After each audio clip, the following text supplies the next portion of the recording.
President Trump has embraced House Speaker Paul Ryan's proposal to replace Obamacare, but one writer says Ryan's plan is catastrophically bad, and if Trump keeps following it, he will destroy his own political career for good. Reihan Salam is executive editor at National Review. He's also a columnist at Slate. In a recent piece, he wrote that the American Health Care Act would particularly hurt lower middle-class people, the very voting bloc that handed Donald Trump the presidency. Meanwhile, it would help the wealthy by cutting their taxes. He says Trump ought to reject the bill post-haste. Reihan Salam joins us tonight. Ryan, thanks a lot for coming on. Thanks for having me. So you point out that there's a gulf, broad gulf, between what Trump ran on and the ideological agenda of the Republican leadership in the Congress. Is that kind of where it starts? I am going to tell you a secret, Tucker. Okay. There were a lot of Republicans, Paul Ryan included, who did not want Donald Trump to win. That's for sure. This is going to be shocking news to you. And why is that? It's because Donald Trump challenged many of the core beliefs of folks like Paul Ryan on issues like immigration, of course, on national security, but also on the safety net. Donald Trump said, I am going to defend the safety net for ordinary Americans, not because I believe in big government, but because nationalism isn't just divisiveness. Nationalism is also saying we are all in this together, and we're going to look out for the weakest among us. That was a compelling message. That's been so undercovered. You know, the Access Hollywood tape, his views on the wall, those took up all the ink. But his economic program was basically ignored, as was the gap between his beliefs and those of the Reagan protégés still running the Republican caucus. Well, you got to wonder, I mean, you know, why is it that Donald Trump, who said a lot of very controversial things, why is it that he won the votes of almost 30% of Latinos? That's something that surprised a lot of people. Why is it that he won the votes of a lot of lower middle class, working class folks who never would have dreamed of voting for a Republican before? Right. It is because he was a different kind of Republican. Donald Trump isn't perfect, but one thing he definitely got right is that there's a big audience for that we're in this together politics. Yes. This health care bill does not reflect that.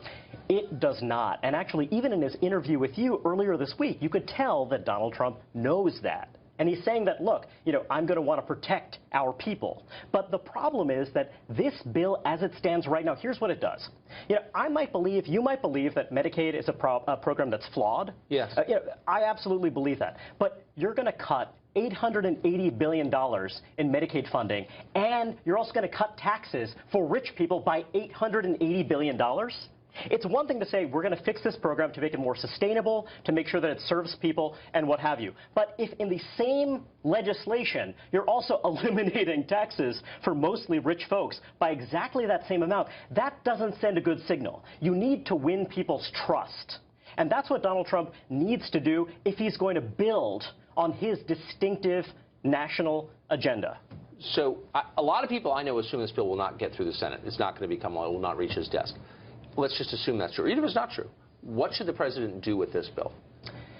Look, I think that he needs to say we need to start over again. We need to go back to the drawing board and make sure that we have a program that is going to win broad support, and that's going to be sure that vulnerable folks are not harmed first. And if he doesn't do that? If he doesn't do that, he's going to be in trouble.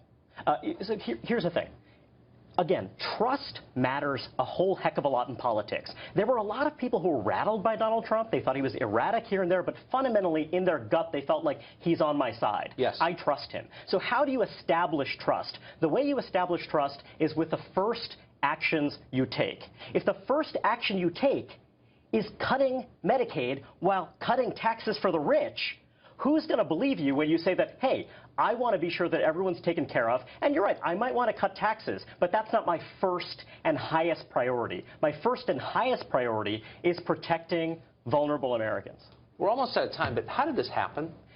You know, I think partly it's because Donald Trump had a vision, and it's a vision that won him the presidency, but he doesn't have a lot of people around him who fully share that vision. Right. He has a lot of people who are basically old-school Republicans, the kind of people that a lot of voters rejected in the Republican primaries, who are the ones he's relying on. Now, he's a guy who thinks for himself, but he's also someone who needs to think harder about a disciplined plan to implement his agenda, not someone else's agenda.